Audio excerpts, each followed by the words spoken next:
Emily Watson's hands were shaking so violently she could barely grip the coffee pot. 16 hours. She'd been on her feet for 16 straight hours, and the numbness in her legs had given way to a fire that shot up her spine with every step.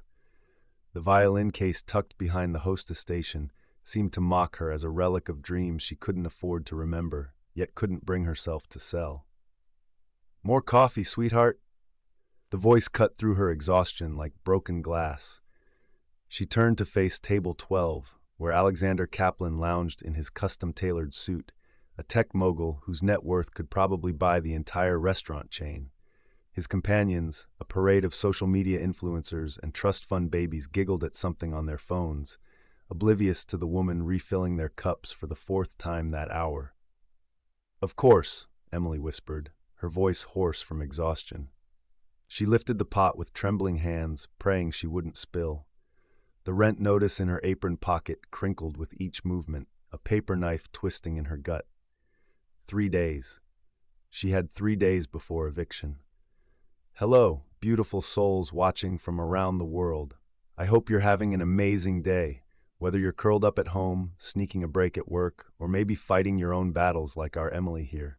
Before we dive into this incredible story that's about to absolutely blow your mind, I have to ask, have you subscribed to the channel yet? Because trust me, after you see what Emily is hiding beneath that exhausted exterior, you're going to want to catch every single story I share. Hit that subscribe button and let me know in the comments where you're watching from." The restaurant was winding down, the dinner crowd thinning to just the stragglers who treated expensive establishments like their personal living rooms. Emily's manager had already sent half the staff home, leaving her to handle the remaining tables alone. Her feet screamed with each step across the marble floors, but she couldn't afford to stop. Not when Alexander Kaplan was watching her with those cold, calculating eyes. "You know," Alexander said, loud enough for the entire dining room to hear, "you look like you're about to collapse, honey. Maybe you should find a different line of work." His table erupted in laughter. Emily's cheeks burned, but she forced a smile. "I'm fine, sir. Is there anything else I can get for you?" "Actually, yes." Alexander leaned back in his chair, a predator sensing weakness. "I noticed that violin case over there. Don't tell me that's yours?" Emily's heart stopped. Her eyes darted to the case she'd tried so hard to keep hidden, the leather worn smooth from years of use. "Yes, sir. How precious." One of his companions, a blonde with lips pumped full of filler, clapped her hands together. "The little waitress thinks she's an artist. Can you actually play it?" Alexander's voice dripped with amusement. "Or is it just for show?" The question hung in the air like a noose. Emily felt every eye in the restaurant turned toward her, feeling the weight of their judgment pressing down on her shoulders. She thought about the conservatory scholarship she'd turned down 8 years ago. She thought about her mother's medical bills that had swallowed her future whole. She thought about the dreams that died a little more each day she spent carrying plates instead of playing concertos. "I play a little," she managed. Alexander's laugh was sharp enough to shatter crystal. "A little? How modest." He pulled out his phone, swiping to his banking app with theatrical flair. "Tell you what, sweetheart, play something for us right now and I'll tip you, let's say $1,000. The dining room went silent. Even the kitchen staff had stopped their clattering to listen. Emily felt her knees buckle as the number hit her. $1,000 would cover rent, utilities, groceries for a month. It was more money than she'd made in tips all year. But Alexander wasn't finished. His smile turned cruel as he added, "Of course, if you embarrass yourself, if you can't actually play, you'll do it for free. And everyone here will know you're just another desperate little girl with big dreams and no talent." The cruelty in his voice made Emily's stomach turn. She could see the hungry anticipation in his eyes, the way his friends were already pulling out their phones to record her inevitable humiliation. They wanted a show. They wanted to watch her fail. Emily's hand moved to the rent notice in her pocket, the paper rough against her fingertips. 3 days. She had 3 days, and here was salvation dangling in front of her like a carrot on a string. But it wasn't just about the money anymore. It was about the 8-year-old girl who used to practice until her fingers bled. It was about the dreams that had been beaten down but never quite killed. It was about proving that worth wasn't measured by the size of your bank account or the thread count of your sheets. "Deal," she whispered. Alexander's grin widened. "I'm sorry. What was that? I don't think everyone heard you." Emily lifted her chin, meeting his gaze with a steadiness that surprised them both. When she spoke again, her voice carried across the silent restaurant like a promise. "I said deal." She walked toward her violin case on legs that no longer trembled, ignoring the whispers that followed in her wake. The case felt warm under her fingers as she lifted it, like greeting an old friend after years apart. As she turned back toward the dining room, Emily Watson had no idea that she was about to change everything, not just for herself, but for every person who had ever been dismissed, overlooked, or underestimated. The first note she played would shatter more than just the silence. It would shatter everything Alexander Kaplan thought he knew about power, talent, and the quiet girl who had been invisible to him just moments before. The violin case clicked open with a sound that transported Emily back 8 years, to a world where possibility lived in every breath and dreams felt as solid as the instrument in her hands. She'd been 17 then, standing on the stage at Carnegie Hall during the Young Artists competition, her fingers dancing across strings that sang like angels. The judges had called her transcendent. Juilliard had offered her a full scholarship. Her future had stretched ahead of her like a golden highway, paved with symphony halls and standing ovations. Then her mother collapsed during Emily's graduation party. Cancer, stage 4. The words had hit harder than any missed note ever could. Suddenly, conservatory dreams became hospital bills. Full scholarships became minimum wage jobs. The girl who was supposed to grace the world's greatest stages found herself serving coffee to people who barely saw her as human. Having second thoughts, Alexander's voice cut through her memories like a blade. Emily's fingers traced the familiar curves of her violin, a 1924 Giovanni Battista that her grandmother had left her. Worth more than most people's cars, it was the one thing she'd refused to sell, even when the bills piled high enough to bury her. Some things were more valuable than money. "Just getting ready," she said softly, lifting the instrument from its velvet bed. The weight felt perfect in her hands, like coming home. Across the dining room, she caught sight of someone she hadn't noticed before, a man sitting alone at a corner table, nursing a glass of wine and watching the scene with intelligent, dark eyes. Unlike Alexander's friends, who were grinning like sharks scenting blood, this stranger's expression was unreadable. Something about him made her pulse quicken, though she couldn't say why. "Oh, this is going to be good," breathed Alexander's blonde companion, already holding her phone up to record. "Wait until everyone sees this on my Instagram." Emily closed her eyes and blocked out their voices. In her mind, she could see her mother's face during those last weeks, so thin it was translucent, but still lighting up whenever Emily played for her in the hospital room. "Music is the only magic left in this world, baby girl," she'd whispered. "Don't you ever let them take that away from you." But they had taken it away, hadn't they? Life had stolen it piece by piece, bill by bill, until all that remained was the ache of what used to be. Emily lifted the bow, her muscle memory taking over as she positioned it against the strings. The familiar weight of the violin against her shoulder felt like an embrace from her former self, the girl who used to practice 8 hours a day, who could make grown men weep with a single phrase, who believed that talent was enough to overcome anything. "I'm waiting," Alexander said, tapping his Rolex impatiently. "Unless you're having second thoughts about embarrassing yourself in front of all these people." His words were meant to wound, but Emily barely heard them. She was thinking about David Chen, the concertmaster who'd taken her under his wing during her brief time at music school. "The violin chooses its players," he'd told her, "not the other way around. When you find your instrument, you'll know. It'll feel like breathing." This violin had felt like breathing from the moment she'd first held it. "You know what?" Alexander's voice grew louder, more theatrical. "Let's make this interesting. If you can really play, not some screechy amateur noise, I'll make it $2,000. The number hit Emily like a physical blow. $2,000. That would cover rent for 3 months, groceries, maybe even a payment toward her mother's outstanding medical bills. But if she failed, and if you can't? She asked, surprised by the steadiness of her own voice. Alexander's grin was all teeth. Then you admit you're just another delusional waitress playing dress-up with an instrument you can't afford, in front of everyone. The cruelty was breathtaking. Emily glanced around the dining room, seeing the way the other patrons had shifted in their seats to watch the show. Some looked uncomfortable with Alexander's behavior, but none of them spoke up. In their world, money bought the right to humiliate whoever you wanted. The stranger in the corner, though his jaw was tight, his hands clenched around his wine glass like he was restraining himself from intervening. When their eyes met across the room, Emily felt something electric pass between them.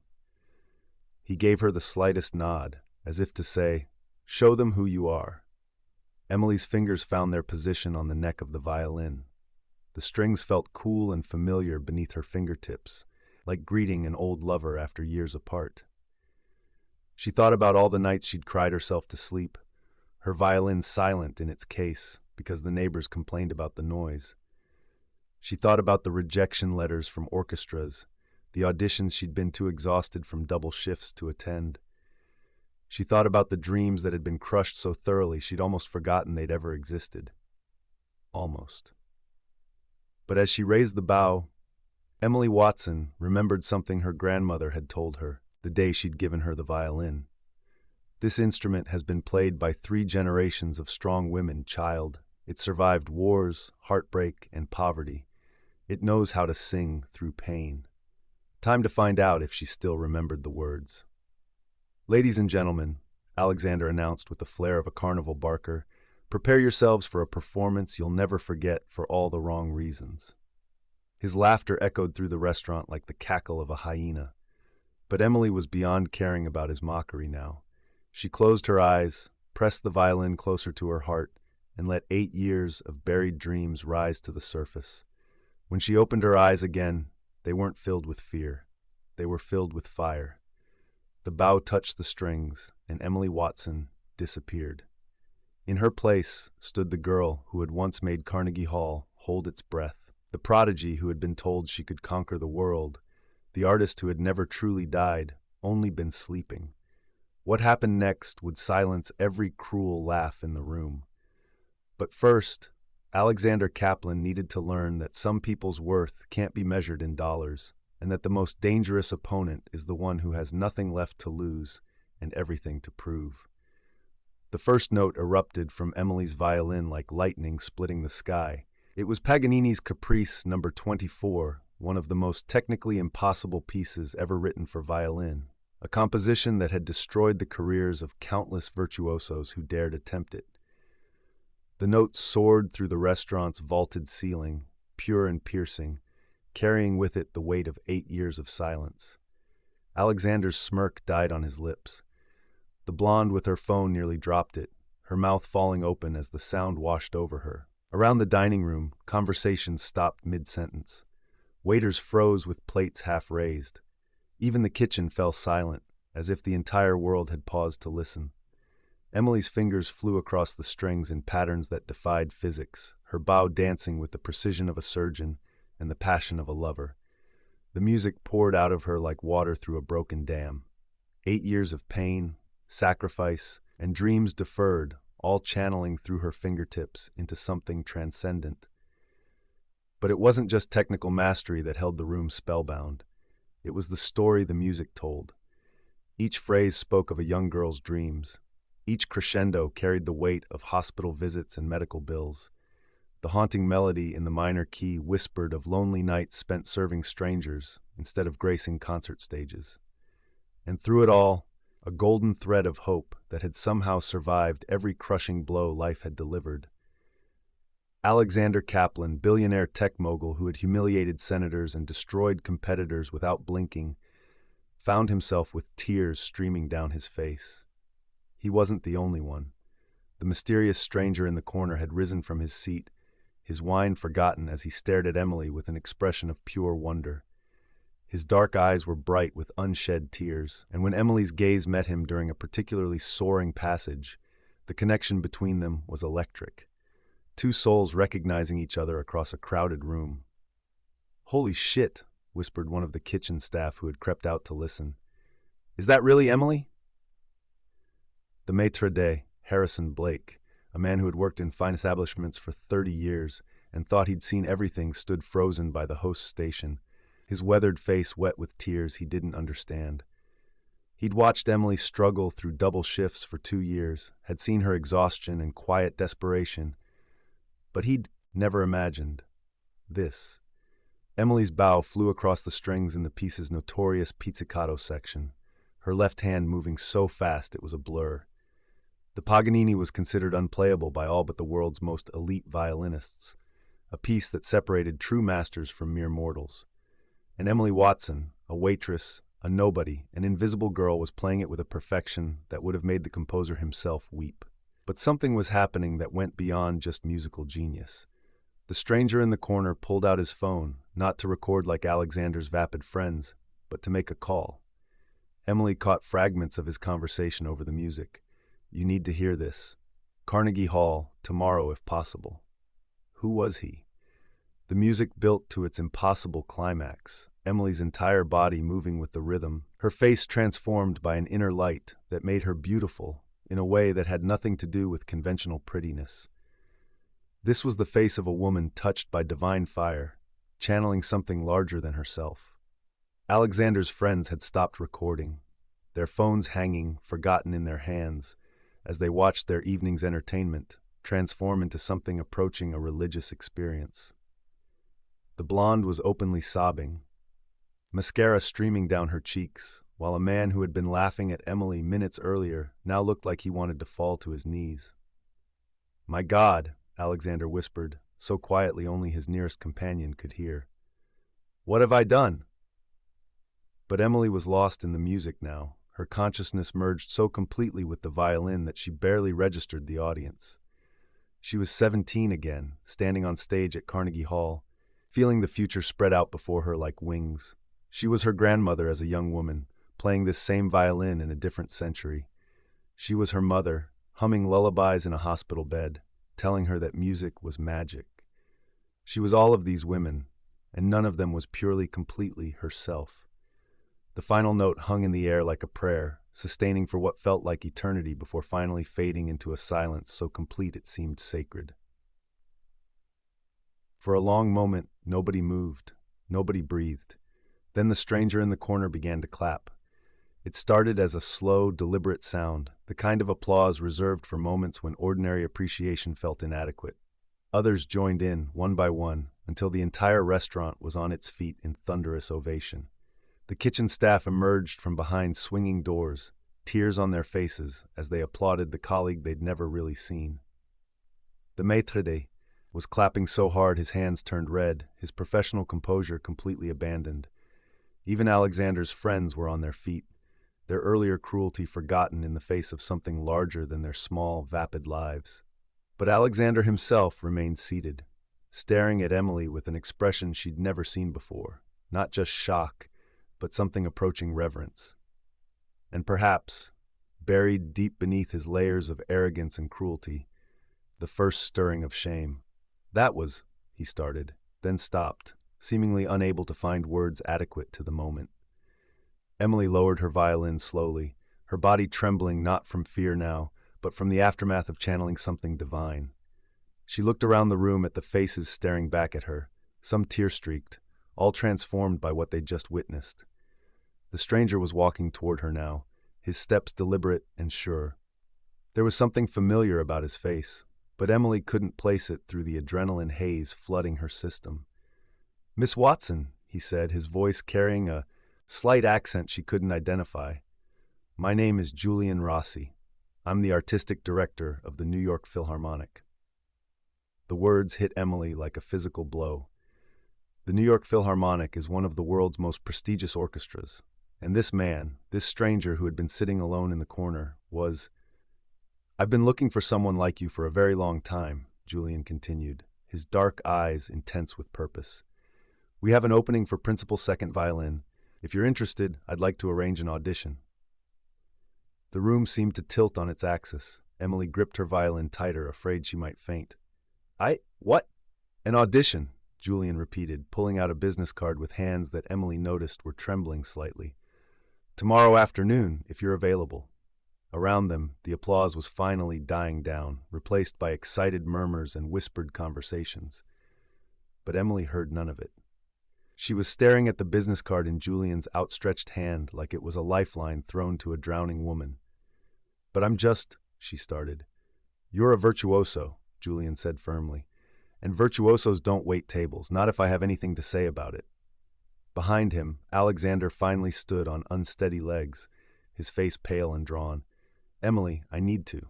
He stopped, swallowed hard, then tried again. I owe you an apology. But Emily wasn't looking at Alexander anymore. She was staring at Julian Rossi, at the card in his hand, at the future that had just walked back into her life when she'd least expected it.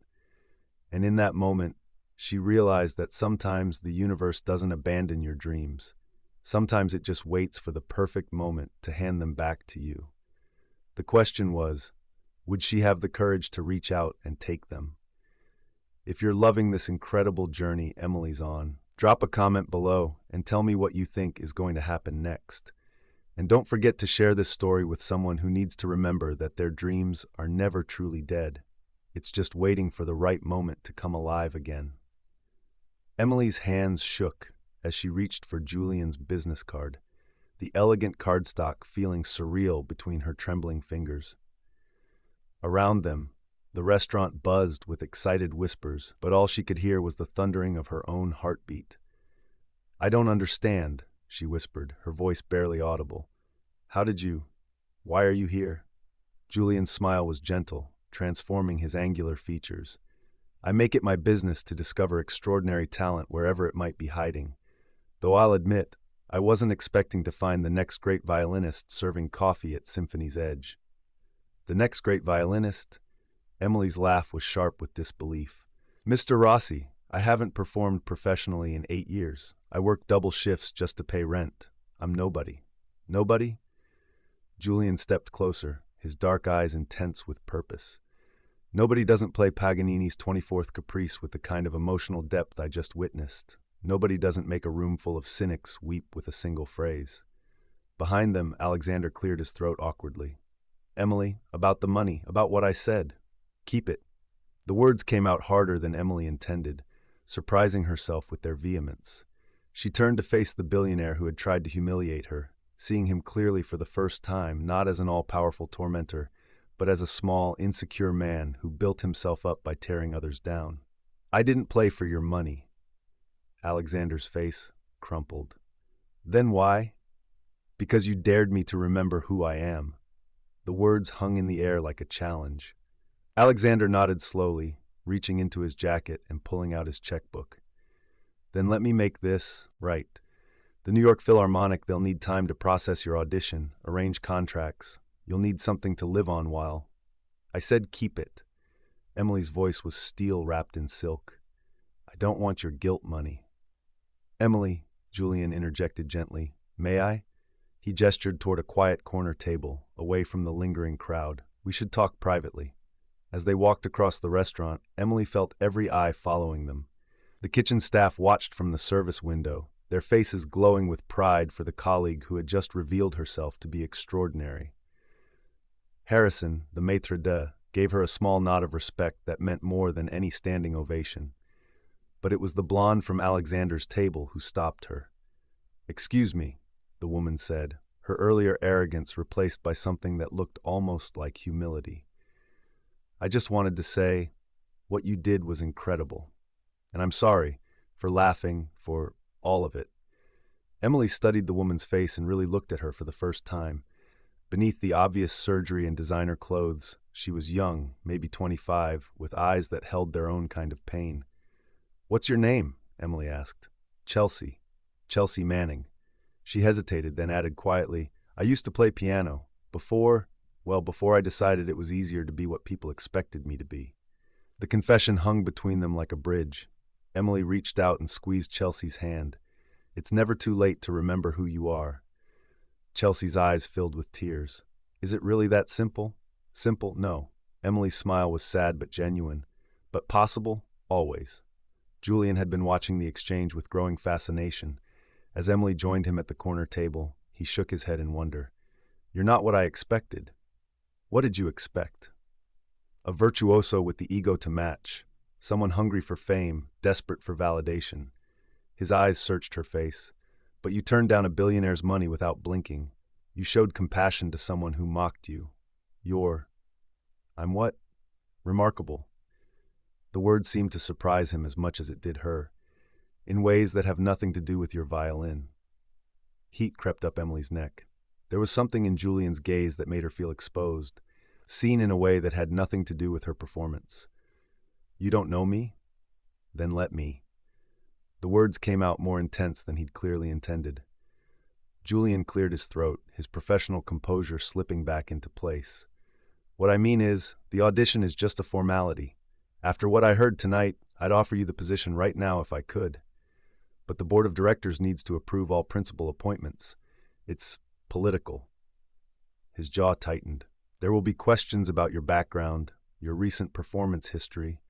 Some of them won't understand why you've been away from the concert stage." Emily's stomach clenched. "Because I chose family over fame?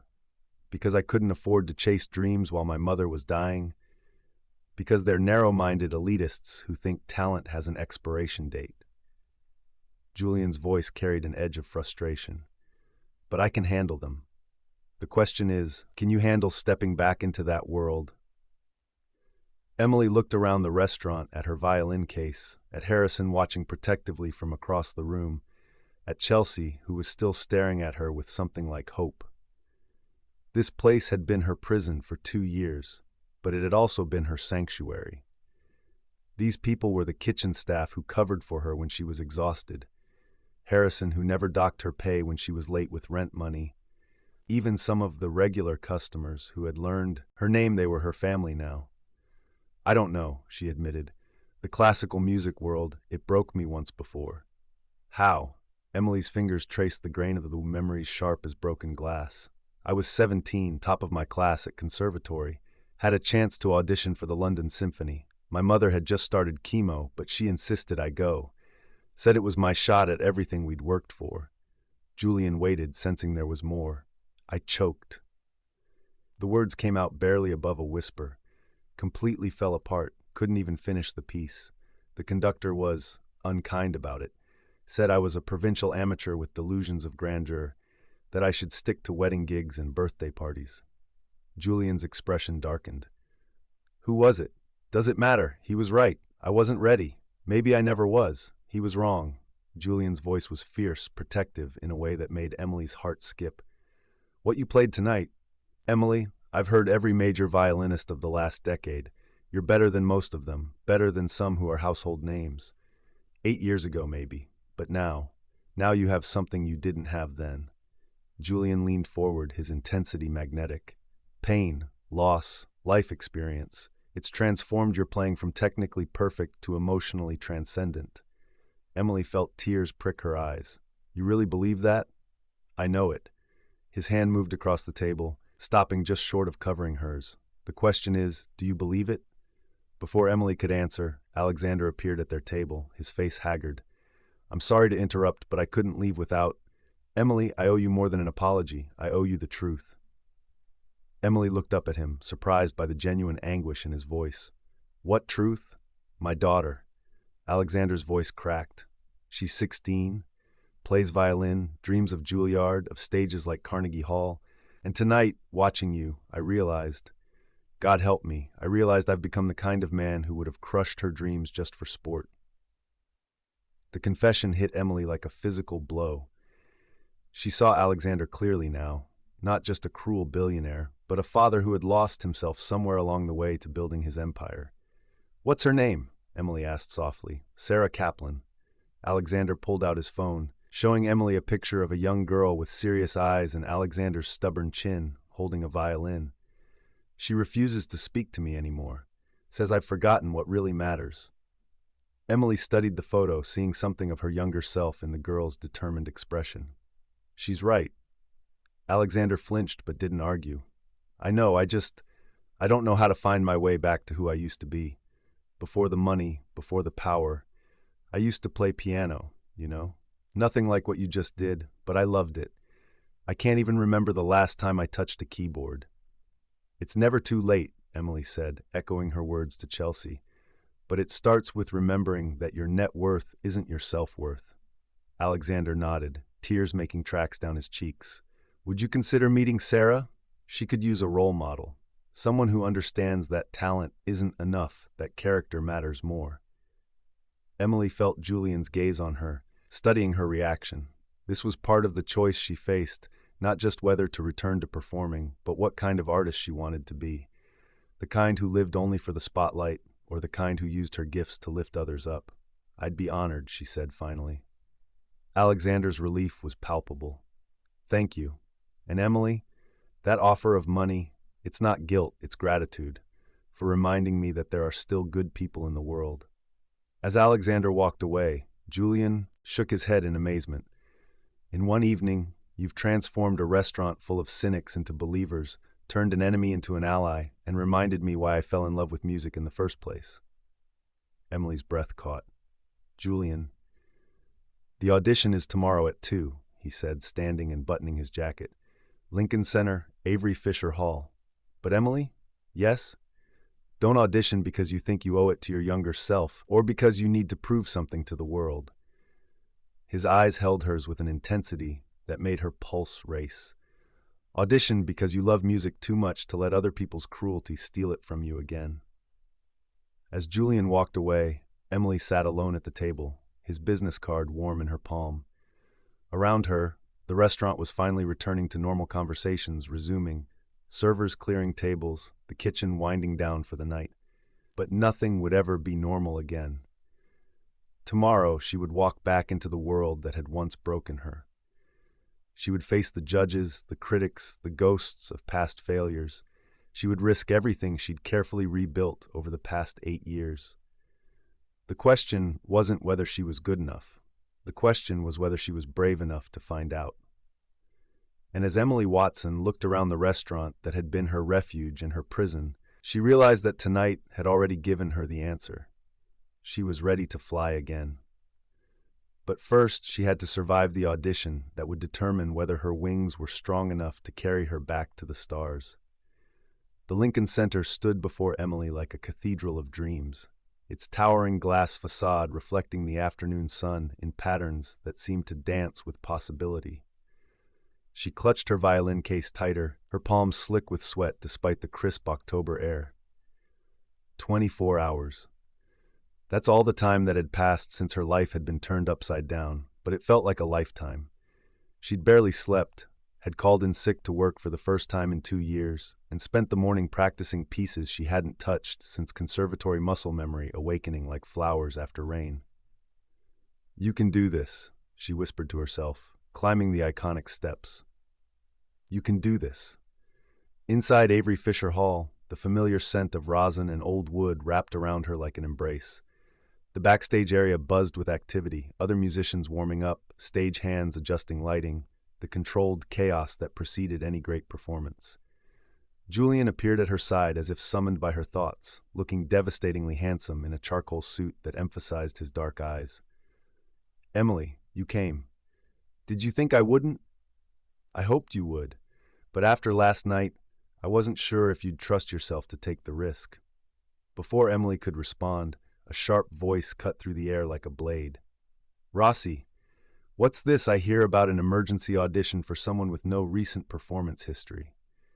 Emily turned to see a woman approaching, tall, silver-haired, with the kind of imperious bearing that spoke of decades wielding power in the classical music world. Her eyes were cold as winter stars as they swept over Emily, taking in her simple black dress and well-worn shoes with obvious disdain. Victoria, Julian's voice was carefully neutral. I'd like you to meet Emily Watson.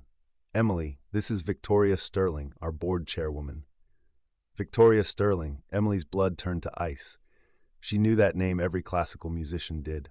Victoria Sterling was legendary for her ruthlessness, her ability to destroy careers with a single word. She was also the woman who blacklisted me 8 years ago, Emily breathed. Victoria's smile was sharp as a scalpel. Ah yes, the failed London Symphony audition. Sarah Chen's little protege who thought she could waltz into the big leagues without paying her dues. I remember you now. The world tilted on its axis. Emily felt Julian's sharp intake of breath beside her, saw the pieces clicking into place in his mind. Victoria Sterling hadn't just been on the London Symphony's board, she'd been the one who had orchestrated Emily's humiliation, who had spread word throughout the industry that she was unmarketable, unreliable, a provincial amateur, not worth the risk. You destroyed my career before it began, Emily said quietly, her voice steady despite the earthquake in her chest. I saved the symphony from wasting time on mediocrity. Victoria's tone was conversational, as if they were discussing the weather. Though I must say, your little publicity stunt last night was cleverly orchestrated. Going viral on social media, playing the victim card, is a very modern approach to career resurrection. Publicity stunt? Emily's voice cracked with disbelief. Julian stepped forward, his face dark with fury. Victoria, that's enough. Is it, Julian? Did you really think I wouldn't find out about your romantic little rescue mission? Victoria's smile was poisonous. The mysterious maestro discovering hidden talent in a restaurant? It's like something out of a fairy tale. Pity the board doesn't believe in fairy tales. Emily felt the ground crumbling beneath her feet. Romantic rescue mission? Victoria laughed, the sound like breaking crystal. Oh, you didn't know? Our dear Julian has quite the reputation for discovering struggling female musicians. There was that cellist in Prague, the pianist in Vienna. He has a particular weakness for damsels in distress.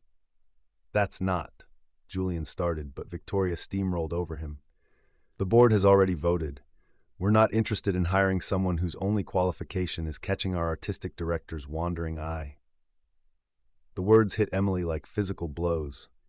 She looked at Julian, searching his face for denial, for outrage, for anything that would contradict Victoria's cruel implications. But what she saw there was guilt, shame, and something that looked dangerously like confirmation. Emily, it's not what she's making it sound like, Julian said desperately. Yes, there have been other musicians I've helped, but with you it's different. What I heard last night was... What? Another charity case for you to rescue? Emily's voice was hollow, all the joy of the past 24 hours curdling into ash in her mouth.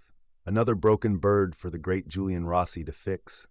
No, Emily, what I feel for you. He reached for her, but she stepped back as if his touch would burn. What do you feel for me? Emily laughed. But there was no humor in it, only pain. You've known me for less than a day. What you feel is pity, or maybe just the thrill of the hunt. Victoria watched the exchange with obvious satisfaction. If you'll excuse me, I have a board meeting to attend. Julian, I trust this misunderstanding won't happen again. As Victoria glided away, Emily felt the last of her dreams crumbling.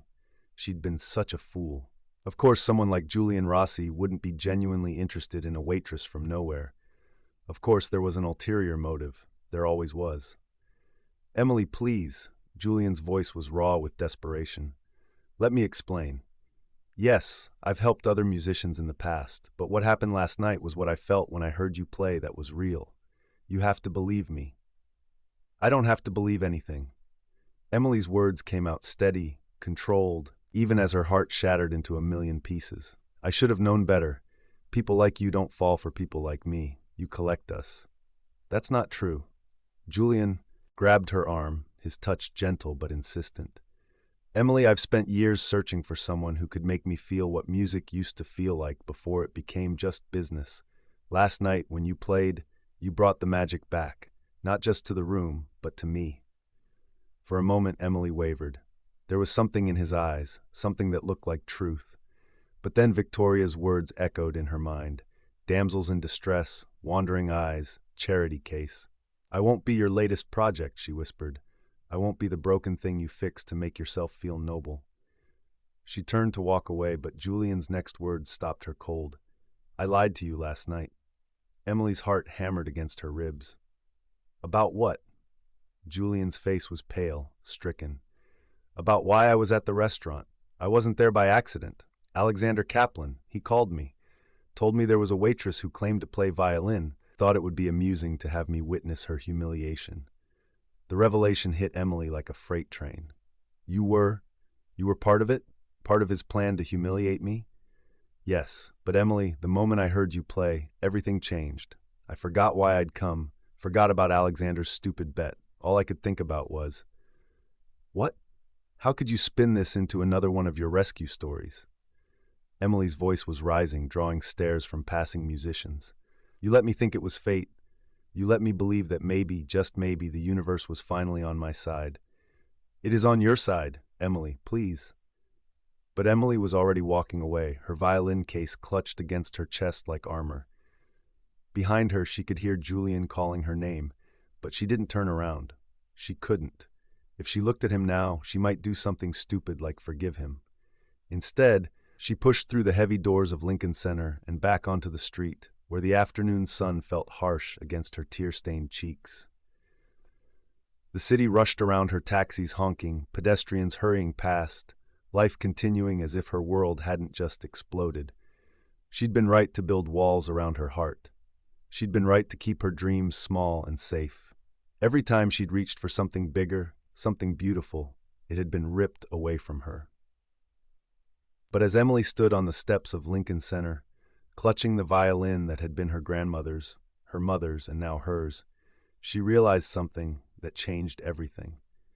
She didn't need Julian Rossi's validation. She didn't need Victoria Sterling's approval. She didn't even need the New York Philharmonic's job. What she needed was to remember that her worth didn't come from other people's recognition.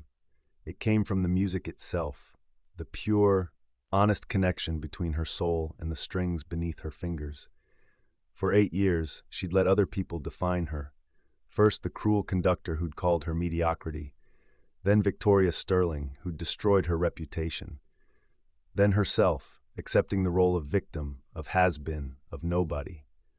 But last night, when she'd played Paganini in that restaurant, she hadn't been playing for Julian or Alexander or anyone else.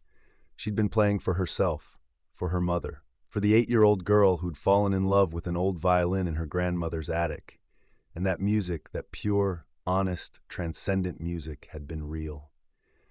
No matter what Julian's motives were, no matter what Victoria Sterling said, no matter what the board decided, the music had been real, and so was she. Emily Watson looked up at the Lincoln Center one more time, then turned and walked away. But she wasn't running from her dreams anymore. She was walking toward them, on her own terms, in her own way, and this time nothing and no one would stop her, not even her own broken heart. But first, she had one more performance to give. And this one would change everything, not just for her, but for everyone who had ever been told they weren't good enough, weren't worth the risk, weren't enough. Sometimes the most powerful stages aren't concert halls. Sometimes they're the places where real life happens, where broken dreams learn to fly again. Emily was about to find out just how high she could soar. I'm on the edge of my seat waiting to see what Emily does next, and I know you are too. Hit that like button if you're rooting for our girl to show everyone what she's truly made of, and let me know in the comments. Do you think Julian deserves a second chance, or should Emily trust her instincts and walk away? This story is about to take a turn that none of us are expecting. 2 weeks later, Emily Watson's world had collapsed completely. She sat in the cramped break room of Murphy's Diner, a greasy spoon on the wrong side of town that was about as far from Symphony's edge as a restaurant could get. Her uniform was stained with coffee and bacon grease, her feet ached from standing on cracked linoleum for 10 hours straight, and her violin case sat forgotten in her studio apartment, gathering dust like her abandoned dreams. Harrison had fired her the day after Lincoln Center. Not maliciously, he'd actually looked genuinely sorry, but Symphony's Edge couldn't afford the distraction she'd become. Word of her performance had spread through social media like wildfire, bringing gawkers and amateur musicians hoping to recreate her viral moment. The elegant atmosphere the restaurant prided itself on had been destroyed by crowds of people with cell phones, all hoping to witness the next Cinderella moment. "It's nothing personal, Emily," Harrison had said, refusing to meet her eyes. "But the owners, they can't have this circus continuing, you understand." She'd understood perfectly.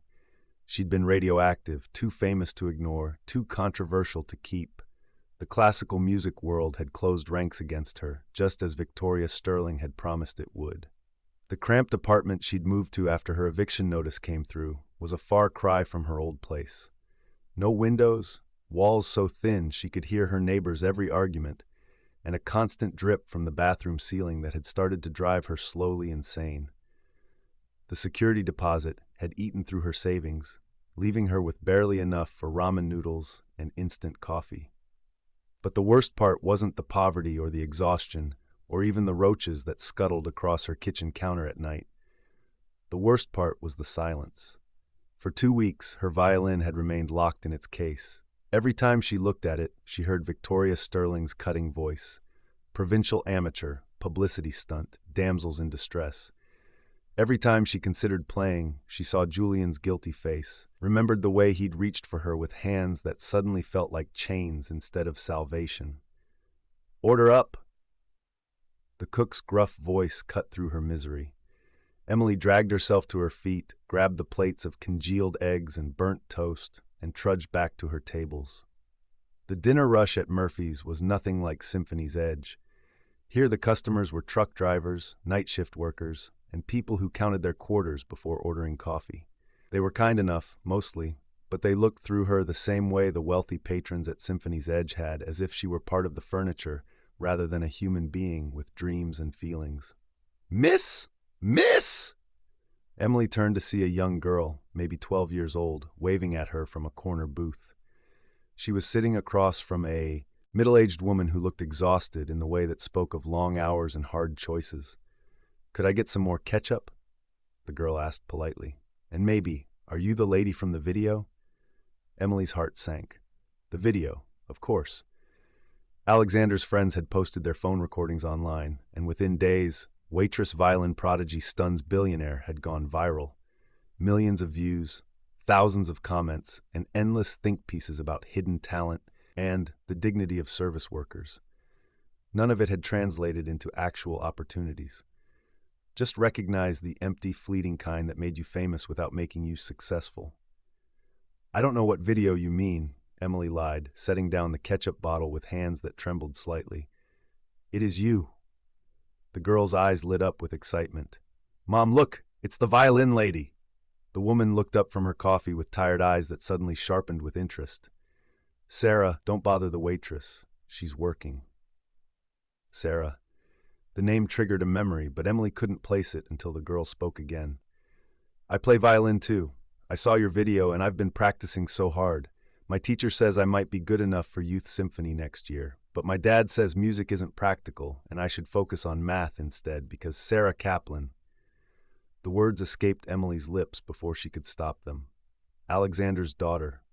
The girl in the photo, the one he'd said refused to speak to him, the one who played violin and dreamed of Juilliard. Sarah's eyes widened. "How did you know my name?" Emily glanced at the woman across from her, not Sarah's mother, she realized now, but someone else. Someone who looked like she was barely keeping it together, who kept checking a phone that never rang. "I met your father," Emily said carefully. "He showed me your picture. He's very proud of you." Sarah's expression darkened.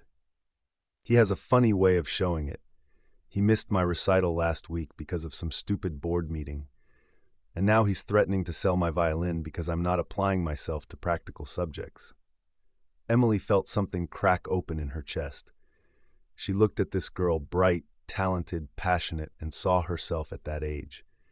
Full of dreams and possibility, believing that talent and hard work were enough to overcome any obstacle. "Don't let him sell it," Emily heard herself saying. "Whatever you have to do, don't let him take your music away." "But what's the point?" Sarah's voice cracked with the kind of pain that should never belong to someone so young. "I saw what happened to you online. After the restaurant video, I looked up your name. There are articles about how you got blacklisted, how the classical music world destroyed your career. If someone as talented as you couldn't make it, what chance do I have?" The words hit Emily like physical blows. This child had researched her story, had seen the public dissection of her failures, had witnessed the cruel machinery that ground up dreams and spat out broken people. "I'm not a success story," Emily whispered. "I'm a cautionary tale." "No." The voice came from the woman across from Sarah, soft but firm. "You're a survivor." Emily looked at her more closely. taking in the worn clothes, the calloused hands, the way she held herself like someone accustomed to fighting for every small victory. "I'm Maria Santos," the woman said. "I clean office buildings downtown. 16-hour shifts, 6 days a week. Sarah comes with me sometimes when she can't stay home alone." She paused, meeting Emily's eyes with a directness that was startling. "I saw your video. What you did. It gave me hope." "Hope for what?" "That maybe the world isn't completely rigged against people like us." Maria's smile was small but genuine. That maybe talent and heart still matter more than connections and money. Emily felt tears prick her eyes. "I got fired. I lost everything. I'm working at a diner for minimum wage plus tips. I haven't touched my violin in 2 weeks. How is that hope?" "Because you're still here," Maria said simply. "You're still standing. And that video, it's been shared by millions of people. Truck drivers, office cleaners, factory workers, people who never thought classical music was for them. You showed them beauty exists everywhere, even in places where nobody expects to find it." Sarah nodded eagerly. "The comments section is full of people talking about how you inspired them to pick up instruments they'd put down, to try things they were afraid of. There's this whole movement now of people posting videos of themselves playing music in unexpected places. They're calling it the Emily Watson Challenge." Emily stared at them, processing this information. She'd been so focused on her own failures, her own pain, that she'd never considered the possibility that her public humiliation might have inspired others. "That doesn't pay my rent," she said bitterly. "No," Maria agreed, "but it might be worth something else." Before Emily could ask what she meant, the diner's front door chimed, and Emily's heart stopped. Julian Rossi walked in, looking haggard and desperate. His usually perfect hair was disheveled, his expensive suit wrinkled like he'd been wearing it for days. His eyes swept the room until they found her, and the relief on his face was so intense it was almost painful to watch. "Emily." Her name on his lips sounded like a prayer. "I've been looking for you everywhere." Emily felt her carefully constructed walls threatening to crumble. For 2 weeks, she'd told herself she was better off without him, that his betrayal had freed her from the illusion of false hope. But seeing him now, seeing the genuine anguish in his dark eyes, she felt her resolve wavering. "What do you want, Julian?" "To apologize, to explain, to—" He looked around the diner, taking in the stained floors, the flickering fluorescent lights, the vast distance between this place and the world he inhabited. "Christ, Emily, what have I done to you?" "You didn't do anything to me," Emily said, her voice steady despite the earthquake in her chest. "You just showed me who I really am. A waitress. Not a musician, not an artist, just someone who serves other people's dreams." "That's not true." Julian stepped closer, ignoring the curious stares of the other patrons. "Emily, you're the most gifted violinist I've ever heard. What Victoria did, what I did, none of that changes your talent." "Talent isn't enough." Emily's laugh was hollow. "You taught me that. The industry you represent taught me that. Money talks, talent walks." Sarah had been watching this exchange with growing excitement. "Are you Julian Rossi, from the New York Philharmonic?" Julian glanced at her absently. "Yes, but—" "You're the reason she's here." Sarah's voice rose with sudden fury. "You're the reason she's working in this place instead of playing in concert halls where she belongs." "Sarah," Maria warned, but the girl was on a roll. "I read about you online, how you collect female musicians like trophies, how you promise them things, and then abandon them when they become inconvenient. You destroyed her life." Julian's face went white. "That's not— I never—" He looked at Emily desperately. "Is that what you think? That I collect women?" "I think you're a powerful man who likes to play God with other people's lives," Emily said quietly. "I think you get off on being the savior, the discoverer, the benevolent genius who lifts up the downtrodden. But when things get complicated, when your reputation is at risk, you disappear." "I've been trying to find you for 2 weeks." Julian's voice cracked with desperation. "I've called every restaurant in the city, every temp agency, every— To do what? Offer me another chance? Another audition with another panel of judges who've already decided I'm not worth their time?" Emily shook her head. "I'm done being your project, Julian. I'm done believing in fairy tales." Julian reached into his jacket and pulled out a folded piece of paper. "This isn't a fairy tale. It's a contract." Emily stared at the paper like it might bite her. A contract for what? Principal second violin, New York Philharmonic. Starting salary of $150,000 plus benefits plus performance bonuses. Julian's words came out in a rush. I resigned my position as artistic director. The board accepted my resignation rather than deal with the controversy. But before I left, I pushed through your appointment. It's already approved. All you have to do is sign. The diner had gone completely silent. Even the cook had stopped flipping burgers to listen. Emily felt the world tilting on its axis, the familiar sensation of dreams being offered and snatched away in the same breath. "You resigned?" she whispered. "I couldn't be part of an organization that would punish you for my mistakes." Julian's eyes were bright with unshed tears. "Emily, I know I betrayed your trust. I know I hurt you in ways that might be unforgivable.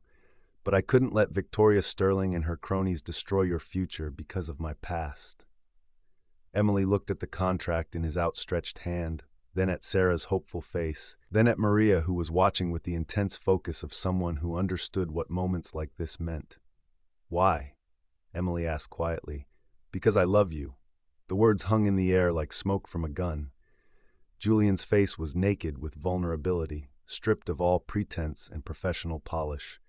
"I love your music, yes, but more than that, I love your compassion, your strength, the way you show kindness to people who mock you, the way you carry yourself with dignity even when the world treats you like you're nothing." His voice broke. "I love the woman who turned down a billionaire's guilt money. I love the artist who cares more about a young girl's dreams than her own success. I love you, Emily Watson. Not the violinist you, the whole, complicated, beautiful person you are." Emily felt tears streaming down her face. Around them, the diner patrons were leaning in, caught up in the drama despite themselves. Sarah was openly crying, and even Maria's eyes were bright with emotion. "You barely know me," Emily whispered. "Then let me learn." Julian stepped closer, the contract still extended between them like a bridge. "Let me spend the rest of my life learning everything there is to know about the woman who made me remember why I fell in love with music in the first place." Emily stared at the contract, at Julian's desperate face, at the future that was being offered to her on a silver platter. Everything she'd ever wanted was right there within reach. But something held her back. Some instinct that warned her not to trust gifts that came wrapped in other people's guilt and desire. "Keep your contract," she said finally, "and keep your resignation. I don't want to be the reason you destroy your career any more than I want to be saved by your sacrifice." Julian's face crumpled. "Emily, please. I can't undo what I did, but I can try to make it right. You can't make it right by throwing away everything you've worked for." Emily's voice was steady now, certain. "And I can't build my future on the ruins of yours." She turned away from him, from the contract, from the promise of everything she'd ever dreamed of. But as she walked toward the kitchen, Sarah's voice stopped her. "What about people like me?" Emily turned back to face the girl whose eyes held so much hope and fear and desperate need for guidance. "What about you? If you give up music, if you let them win, what does that tell kids like me? That talent isn't enough? Those dreams are just pretty lies we tell ourselves?"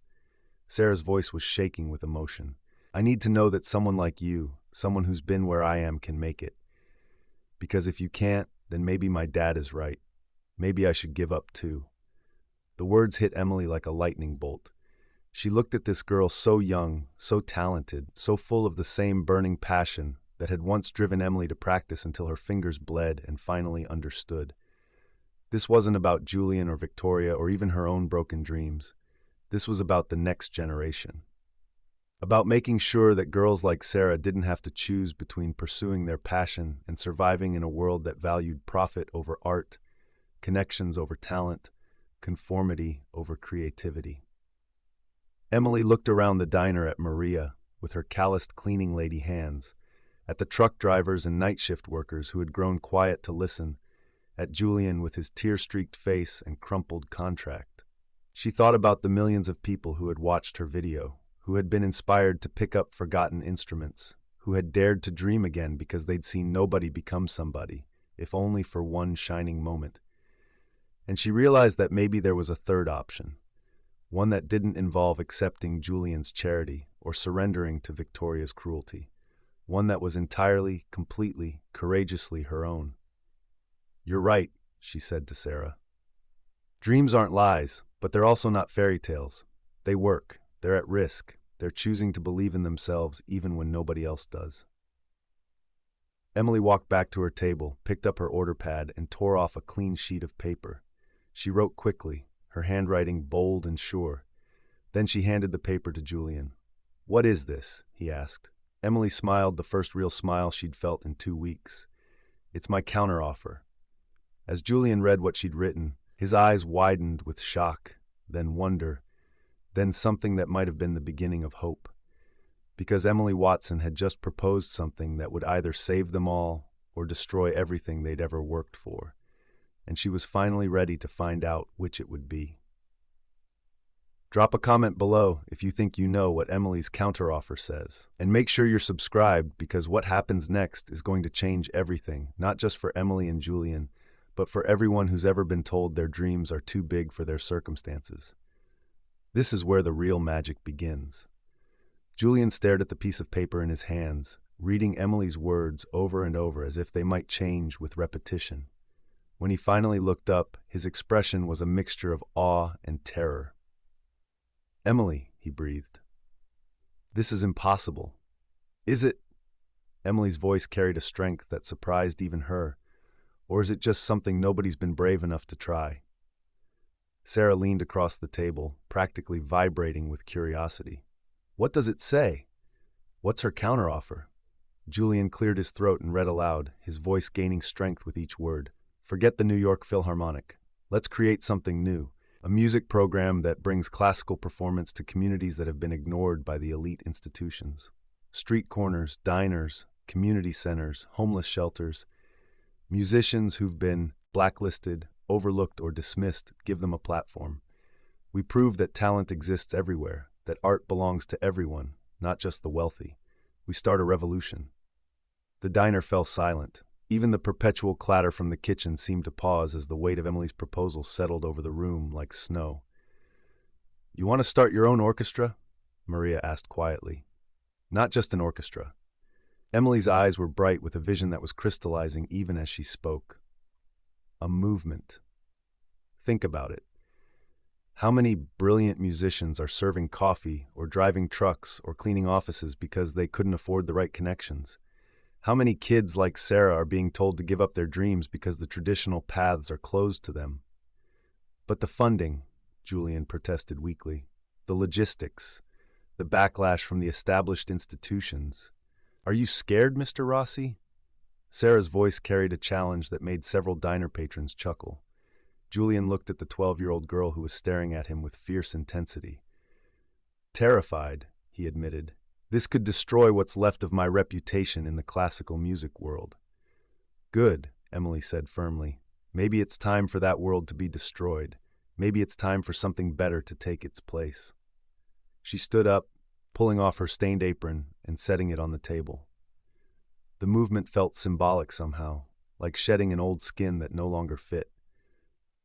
"I have an idea," she announced. "Everyone stay here." Before anyone could protest, Emily walked to the back of the diner and retrieved her violin case from behind the register where she'd hidden it. Her hands trembled slightly as she unclasped the latches the first time she'd opened it in 2 weeks. The violin gleamed in the fluorescent lights, its warm wood seeming to glow with inner fire. Emily lifted it reverently, feeling the familiar weight settle against her shoulder like a homecoming. "What are you doing?" Julian asked. Emily didn't answer. Instead, she raised her bow and began to play. The melody that emerged was nothing like the Paganini she'd performed at Symphony's Edge. This was simpler, more folk-like, a haunting tune that spoke of long journeys and hard-won wisdom. It was her grandmother's favorite song, a piece that had been passed down through generations of working-class women who had found beauty in the midst of struggle. But as Emily played, something magical happened. The diner transformed. The truck driver at the counter turned around, his weathered face soft with emotion. The single mother trying to keep her toddler quiet found herself swaying gently to the music. The cook emerged from the kitchen, grease-stained apron and all, to listen with tears in his eyes. Maria pulled out her phone and began recording, not for social media fame, but to capture this moment of unexpected grace. Sarah watched with rapt attention, memorizing every movement of Emily's fingers. And Julian looked like a man witnessing a miracle. "This is what music should be," Emily said softly as the last note faded. "Not locked away in concert halls where only the wealthy can afford tickets. Not gatekept by people who think talent comes with a pedigree. This connection, community, joy is what we've forgotten." The diner erupted in applause. Not the polite, measured applause of Symphony's Edge, but the raw, enthusiastic response of people who had been moved in ways they didn't expect. "I want to learn to do that," the cook called out. "Always dreamed of playing piano, but never thought it was for people like me." "My daughter plays guitar," said the truck driver. "She's good, but she thinks she's not smart enough for music school. Maybe she doesn't need music school." Emily felt something ignite in her chest. This was what she'd been searching for without knowing it, not the approval of critics or the validation of institutions, but the pure joy of sharing music with people who needed it most. "Julian," she said, turning to face him, "what if we started small? What if we organized a concert right here next week? Invite local musicians who've been told they're not good enough, not polished enough, not classical enough. Show the world what real music looks like when it comes from the heart instead of the bank account." Julian was quiet for a long moment, his expression unreadable. Then he pulled out his phone and began scrolling through his contacts. "What are you doing?" Emily asked. "Calling in favors." Julian's smile was the first genuine one she'd seen from him since that night at Symphony's Edge.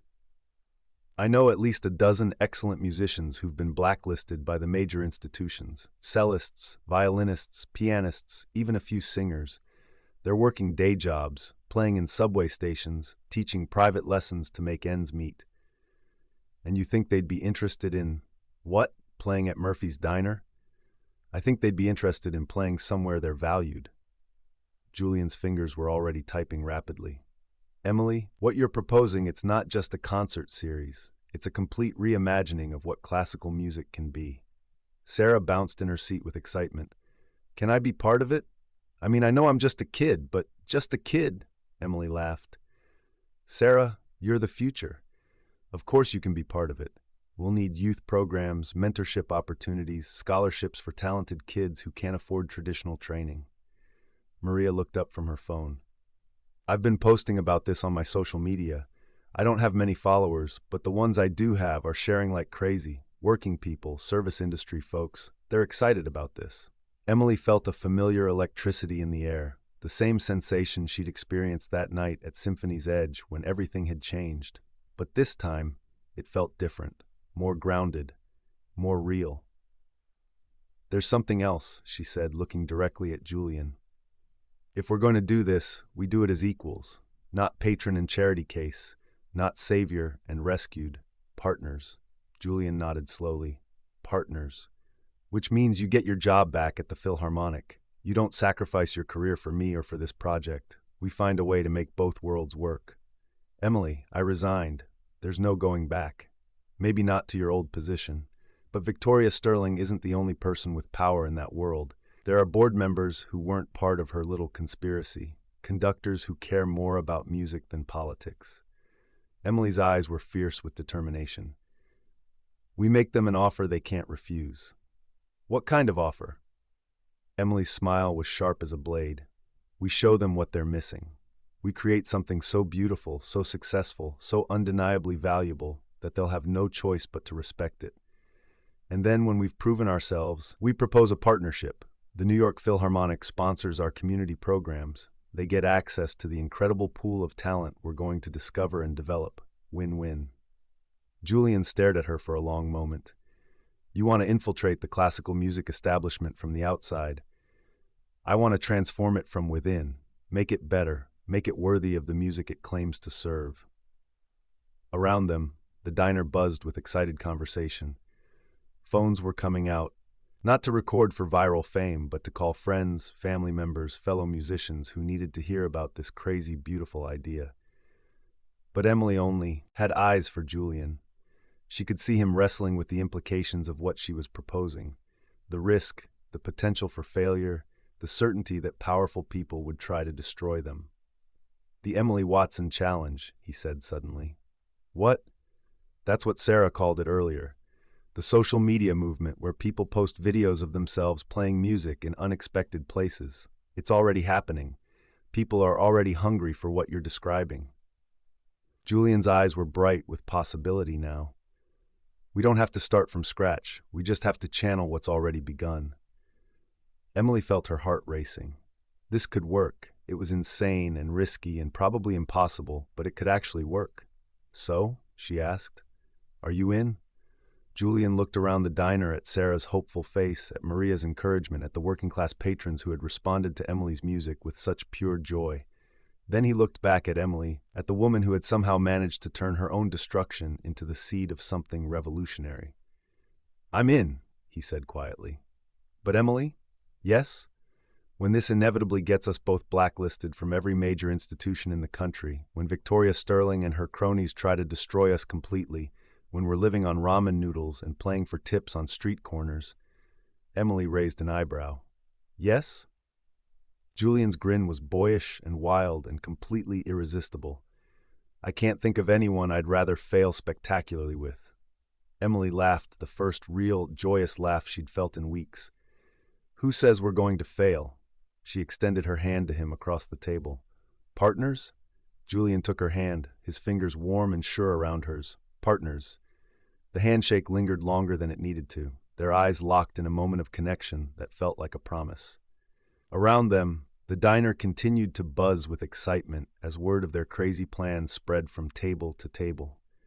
But Emily barely noticed. She was thinking about the video Sarah had mentioned, about the millions of people who had been inspired by her moment of defiance at Symphony's Edge. She was thinking about all the talented musicians working dead-end jobs, all the kids like Sarah who needed to see that dreams were possible, all the communities that had been written off by the cultural elite. And she was thinking about Julian, a complicated, flawed, brilliant Julian who had just agreed to risk everything on her vision of what music could be. "So," she said, reluctant to let go of his hand evident in her voice, "what do we do first?" Julian's smile was pure mischief. "First, we call Alexander Kaplan." Emily's eyes widened. "Why would we?" "Because every revolution needs funding, and I think our billionaire friend owes us a favor." As Julian pulled out his phone to make the call that would change everything, Emily realized something that made her heart soar.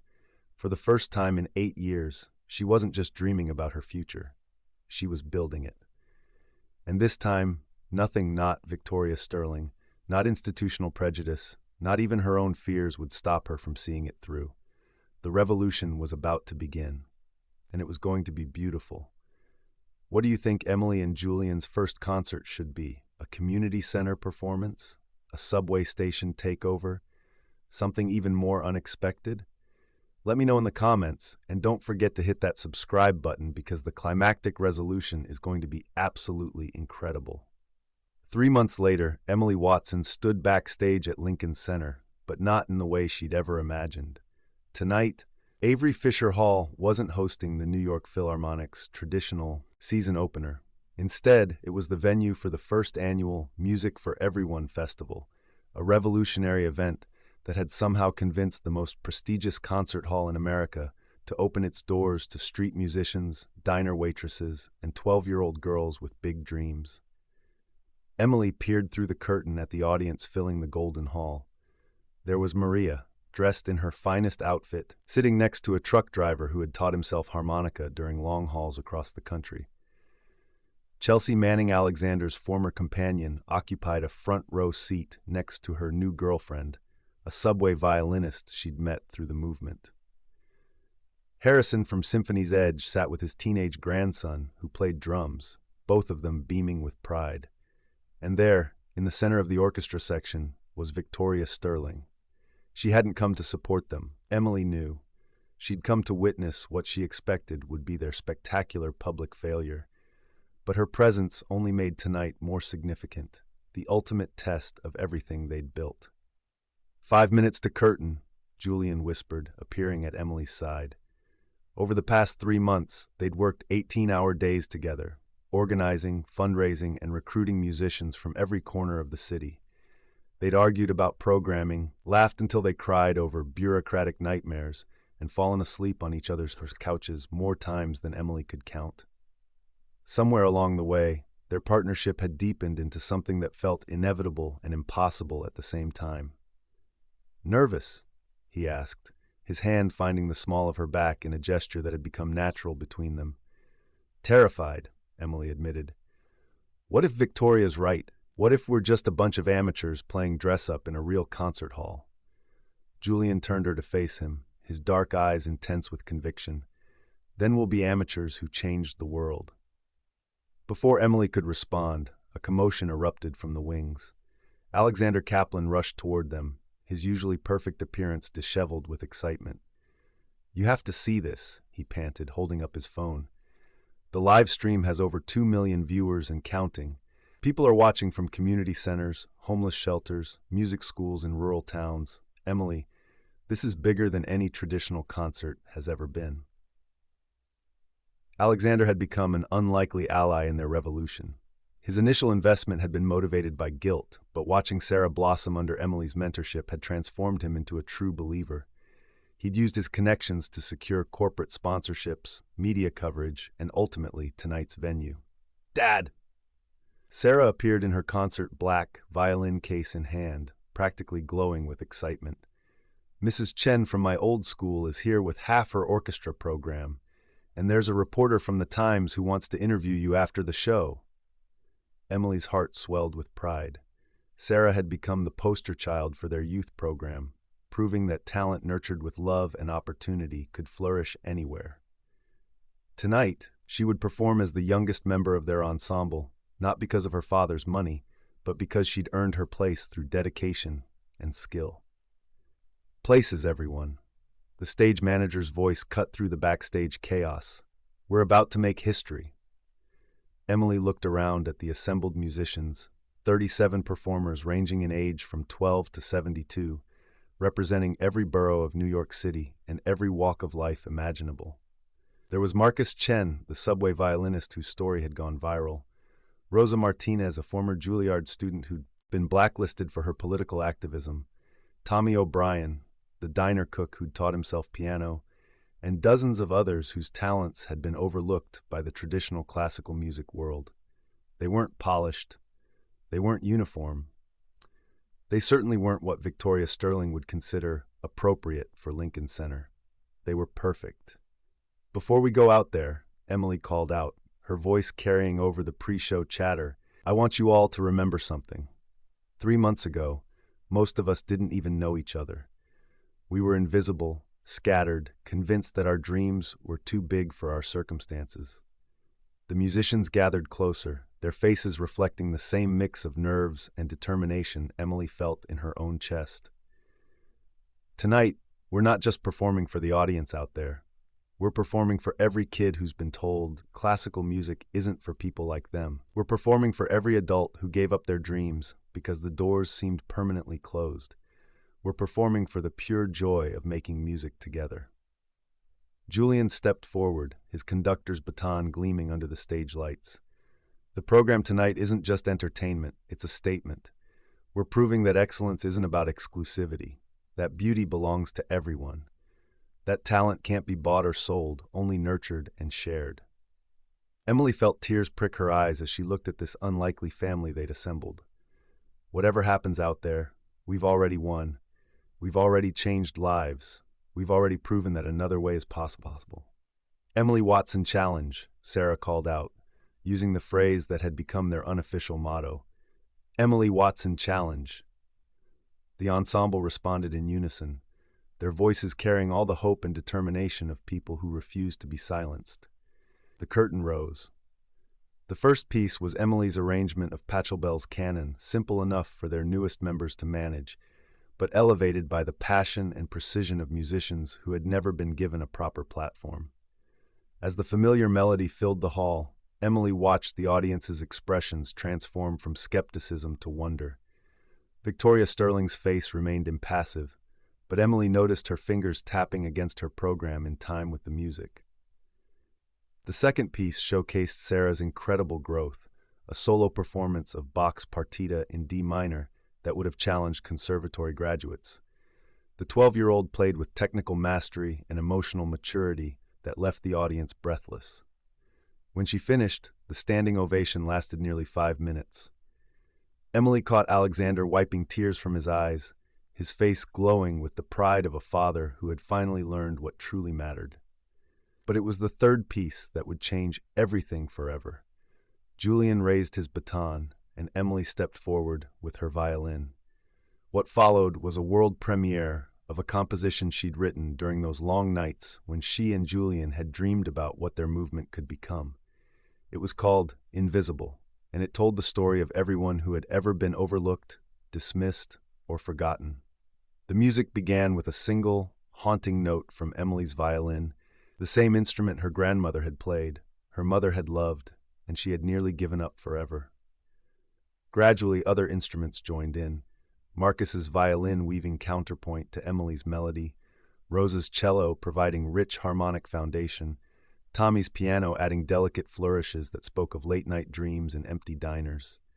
As the piece built to its climax, something extraordinary happened.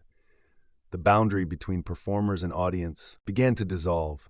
People in the seats began swaying, some quietly humming along with melodies that seemed to speak directly to their hearts. Emily looked out into the crowd and saw faces illuminated by joy, by recognition, by the profound relief of finally being seen and heard. She saw Maria crying openly, her calloused hands pressed to her heart. She saw Harrison standing and applauding before the piece was even finished. She saw dozens of phone screens recording not for social media fame, but to preserve this moment of pure connection. And she saw Victoria Sterling rising slowly to her feet, her face transformed by something Emily had never expected to see there: genuine emotion. As the final notes faded into reverent silence, Emily felt a presence beside her. Julian had set down his baton and moved to stand at her shoulder, close enough that she could feel his warmth, his pride, his love radiating like heat from a fire.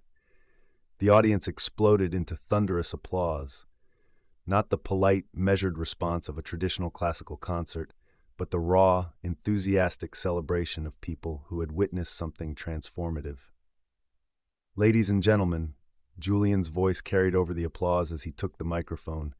What you've heard tonight is the future of classical music. Not the exclusive preserve of the wealthy and well-connected, but a living, breathing art form that belongs to all of us.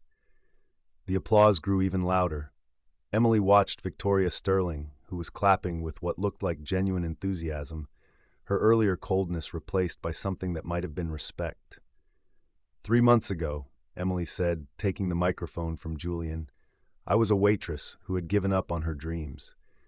Tonight, I stand before you as living proof that it's never too late to remember who you are. That talent exists everywhere. That music has the power to transform not just individuals, but entire communities. She paused, looking out at the sea of faces, young and old, rich and poor, famous and unknown, all united by their love of music and their belief in the radical idea that art should be accessible to everyone. This is just the beginning, Emily continued, her voice growing stronger with each word. What we've started here tonight is spreading across the country. Community orchestras, youth programs, performance opportunities for musicians who have been told they don't belong in spaces like this. We're not just changing classical music, we're democratizing it. As Emily spoke, she noticed movement in the wings. A figure appeared at the edge of the stage, elegant, silver-haired, unmistakably authoritative. Victoria Sterling walked onto the stage. The hall fell completely silent. Emily felt Julian tense beside her, ready to protect her from whatever cruelty Victoria might unleash. But when the older woman reached the microphone, her expression was unreadable.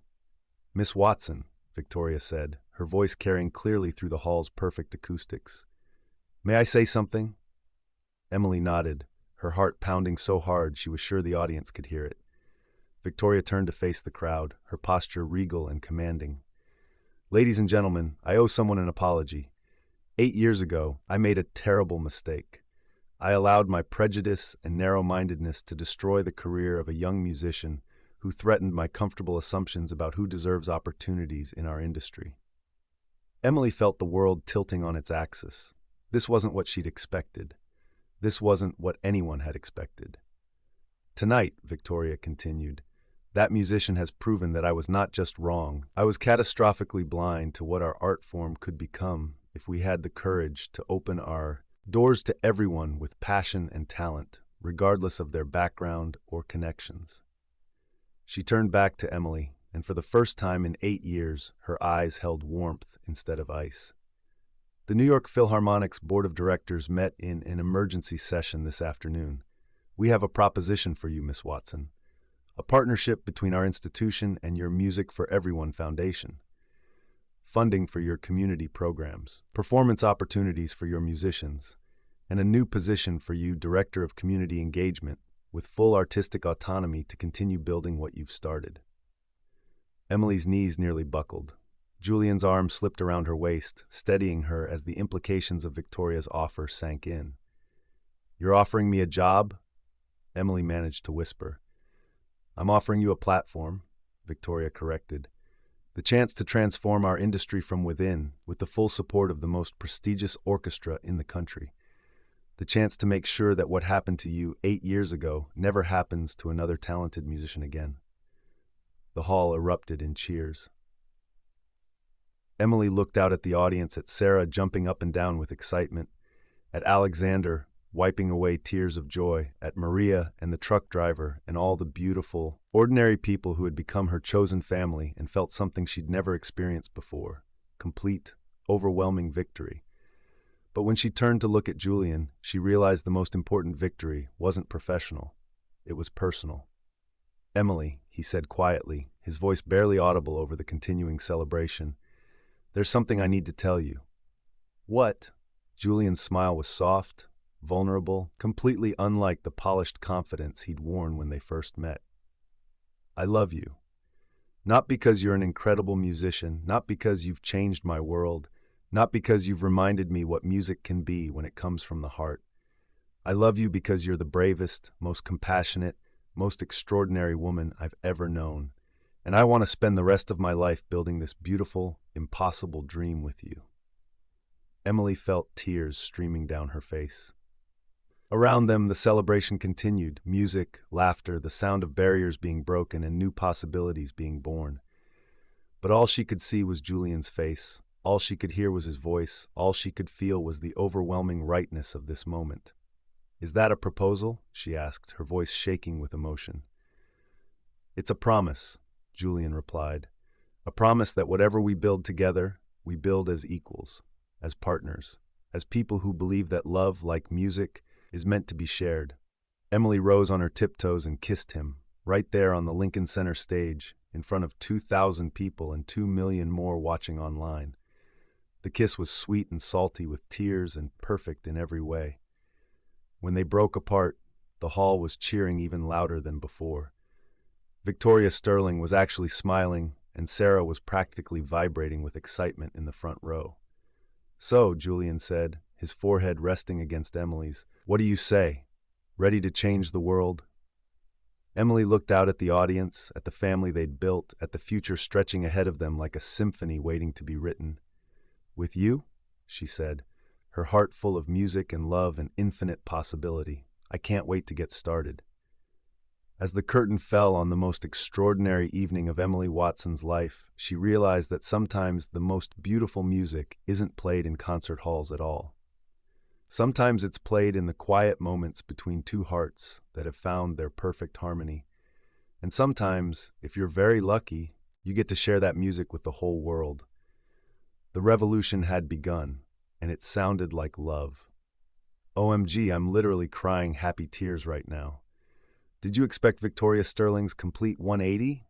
And that proposal moment on stage?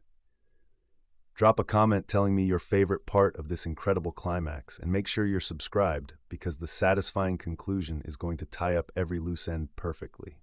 We're almost at the finish line of this beautiful journey. 1 year later, Emily Watson Rossi, she'd hyphenated her name after their small wedding ceremony 6 months ago, stood in the renovated community center in the Bronx, watching 12-year-old Sarah Kaplan conduct a youth orchestra of 30 kids from 5 different boroughs. The music they were playing, a piece Sarah had composed herself, filled the space with joy and possibility. "Not bad for a couple of troublemakers who almost got kicked out of Lincoln Center," Julian murmured in her ear, sliding his arms around her waist from behind. Emily leaned back against her husband's chest, marveling at how natural the word husband had become. Their wedding had been everything Victoria Sterling's traditional galas were not held in Central Park, officiated by Harrison from Symphony's Edge, with music provided by their community orchestra and reception catering by Tommy O'Brien, who had parlayed his piano skills and cooking talents into a successful restaurant. "Look at her," Emily said, nodding toward Sarah. 6 months ago, she was terrified to play a solo. Now she's conducting an entire orchestra. "She learned from the best," Julian replied, pressing a kiss to the top of her head. The Music for Everyone Foundation had exceeded even their wildest expectations. What had started as a crazy idea scribbled on a diner napkin had grown into a nationwide movement. They now operated programs in 43 cities, had partnered with 12 major orchestras, and had provided performance opportunities for over 3,000 musicians who had been overlooked by traditional institutions. The Bronx Community Center was their newest flagship location, transformed from a crumbling building into a state-of-the-art performance and education space. Alexander Kaplan had funded the renovation as part of his ongoing penance and transformation. These days, he spends more time in community centers than boardrooms, using his business skills to help expand their programs rather than accumulate wealth. "Mrs. Emily! Mrs. Emily!" A small voice broke through her reverie. 8-year-old Carlos Rivera ran up to her, a violin case bouncing against his leg. "Listen to what I learned." Without waiting for permission, Carlos pulled out his instrument and launched into a surprisingly sophisticated rendition of "Twinkle, Twinkle, Little Star," with variations that would have impressed Mozart himself. "Carlos, that was beautiful." Emily knelt to his level, her heart swelling with pride. A year ago, Carlos had been living in a homeless shelter with his mother. Now, thanks to their scholarship program, he was thriving both musically and academically. "I've been practicing every day like you taught me," Carlos beamed. "Mama says I might be good enough for the Young Artists program next year." "I think your mama might be right," Emily agreed, ruffling his hair as he scampered back to join his section. Maria Santos appeared at Emily's side, wearing the crisp uniform of the community center's assistant director, a position Emily had created specifically for her. Over the past year, Maria had proven to be a natural administrator and advocate, using her connections in the working-class community to identify and recruit talented young musicians. "The Times reporter is here for your interview," Maria informed her, "and that documentary crew wants to film the rehearsal. Also, Victoria Sterling called the Philharmonic Board to approve funding for 5 more community centers." Emily shook her head in amazement.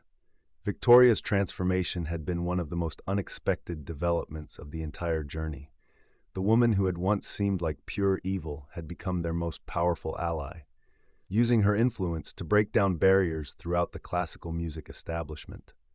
"Oh, and one more thing," Maria grinned mischievously. "Chelsea Manning is here. She has some news she wants to share." Emily looked around the rehearsal space until she spotted Chelsea in a corner, holding hands with Rebecca Chen, the subway violinist she'd fallen in love with through their program. Chelsea had undergone her own transformation over the past year, trading her Instagram influencer lifestyle for a career as a music therapist working with underserved communities. "Emily," Chelsea waved them over, practically glowing with excitement. "Rebecca and I have something to tell you." "Please tell me you're not moving away," Julian said with mock anxiety. "We just got Rebecca settled as our principal second violin for the community orchestra." "Better than that," Rebecca laughed. "We're getting married, and Chelsea asked me to ask you if you'd consider playing at our ceremony." Emily felt tears prick her eyes. "I would be honored, but only if Sarah can conduct." "Already asked her," Chelsea grinned, "which made me cry. Which made Rebecca cry. It was very emotional." As if summoned by their conversation, Sarah appeared with her baton still in hand, her face flushed with the excitement of a successful rehearsal. "Did you hear?" Chelsea and Rebecca are getting married, and I get to conduct the wedding orchestra. Sarah's enthusiasm was infectious. Also, guess what? I got accepted to the pre-college program at Manhattan School of Music. But I'm going to keep doing community work too, because Dad says success means nothing if you don't use it to help other people. Emily looked over at Alexander, who was helping one of the younger students adjust his violin hold. The transformation of the man who had once tried to humiliate her was perhaps the most remarkable of all. He'd not only rebuilt his relationship with Sarah, but had become a passionate advocate for arts education in underserved communities. Speaking of your father, Emily said, I have some news that might interest you both. The foundation just received our biggest donation ever, enough to fund a full scholarship program for gifted students from low-income families. 50 full scholarships, including instruments, lessons, and performance opportunities. Sarah's eyes widened. 50? That's incredible. Who donated it? Emily smiled mysteriously. Someone who believes in second chances. The truth was, the anonymous donor was Victoria Sterling herself, though she'd sworn Emily to secrecy. Victoria's guilt over Emily's treatment had evolved into a passionate commitment to ensuring no other young musician would face the barriers that had nearly destroyed Emily's career. The afternoon flew by in a whirlwind of interviews, documentary filming, and the controlled chaos of managing 30 young musicians. As the sun began to set, Emily found herself standing alone in the empty rehearsal space, running her fingers over the keys of the beautiful grand piano that anchored the room. Penny for your thoughts. Julian's voice was soft in the gathering darkness.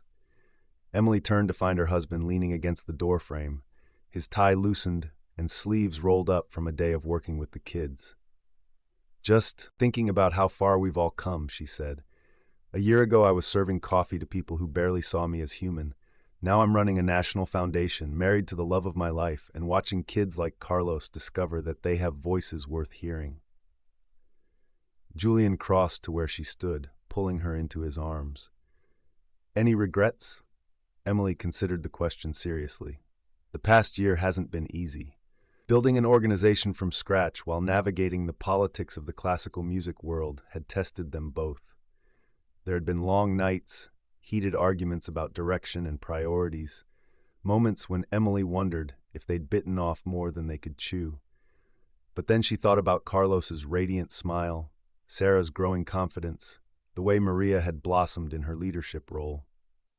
She thought about the hundreds of thank you letters they received from musicians who'd found their voices through their programs, from parents whose children had discovered their passion, from communities that had been transformed by the power of music. No regrets, she said firmly. Well, maybe one small one. What's that? Emily grinned wickedly. I regret not seeing Victoria Sterling's face when she realized she'd made the biggest mistake of her professional life by underestimating a waitress from nowhere. Julian laughed, the sound echoing beautifully in the acoustic-perfect space. I love you, Emily Watson Rossi. Have I mentioned that today? Only about a dozen times, Emily replied, rising on her tiptoes to kiss him. But I don't mind hearing it again. I love you, Julian whispered against her lips. For your talent, for your courage, for your ridiculously oversized heart that somehow has room for every broken musician and forgotten dreamer in the city. I love you too, Emily murmured back, for seeing me when I couldn't see myself, for believing in my crazy ideas, for being my partner in every sense of the word. They stood there in the gathering twilight, holding each other in the space that had become a symbol of everything they'd built together.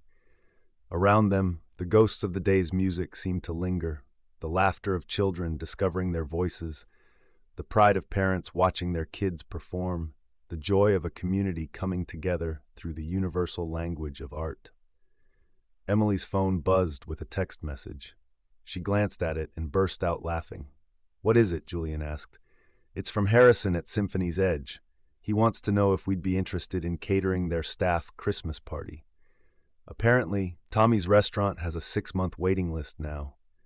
The circle of life, Julian grinned, from fancy restaurant to diner to community center to catering the fancy restaurant. Emily's phone buzzed again, then again, and again. Okay, what's happening? Julian peered over her shoulder at the screen.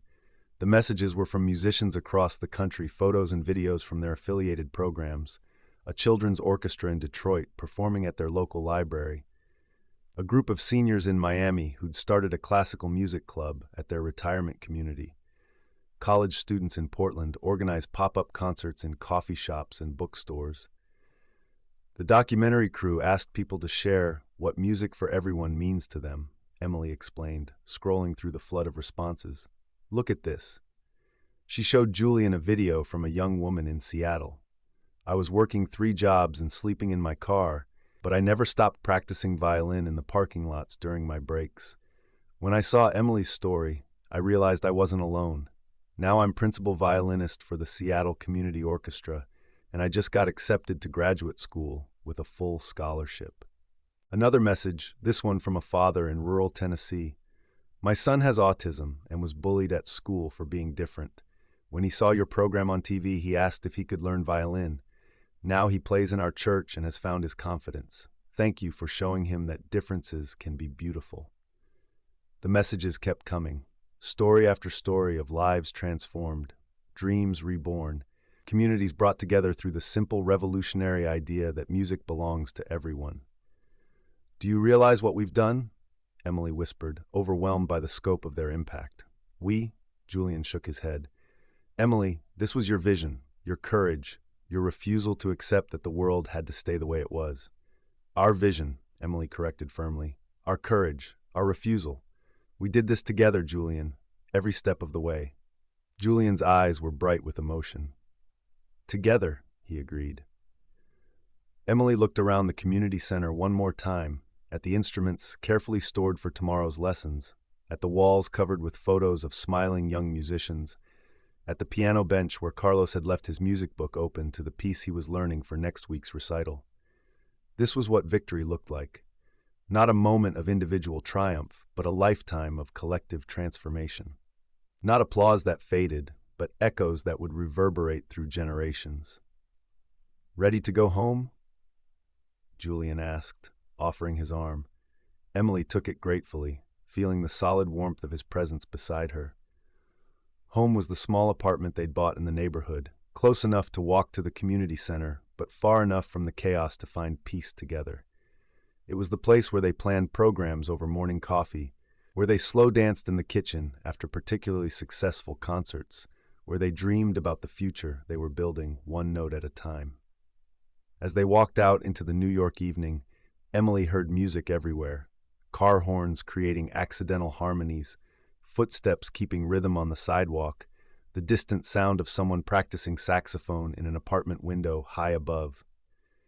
The city was full of music, full of dreamers, full of people who just needed someone to believe in them long enough for them to remember how to believe in themselves. And Emily Watson Rossi, former waitress and current revolutionist, couldn't wait to find them all. The music was just beginning, and it was going to be beautiful. Wow, what a journey this has been. From that first broken glass at Symphony's Edge, to Emily and Julian building a musical revolution that's changing lives across the country. I'm honestly getting emotional thinking about how Emily transformed from someone who'd given up on her dreams to a woman who's helping thousands of others achieve theirs. What was your favorite moment? The viral restaurant performance? Victoria Sterling's incredible redemption arc? That perfect proposal on the Lincoln Center stage? Or maybe seeing all the lives they've touched through the Music for Everyone Foundation? If this story moved you, inspired you, or reminded you that your own dreams are never too late to pursue, please hit that like button and subscribe to the channel. Share this story with someone who needs to remember that talent exists everywhere, that worth isn't measured by wealth, and that sometimes the most beautiful music comes from the most unexpected places. And remember, we all have our own violin waiting in the case. The only question is, are we brave enough to play it? Until next time, keep dreaming, keep believing, and keep making beautiful music in whatever form brings you joy. You never know who might need to hear it.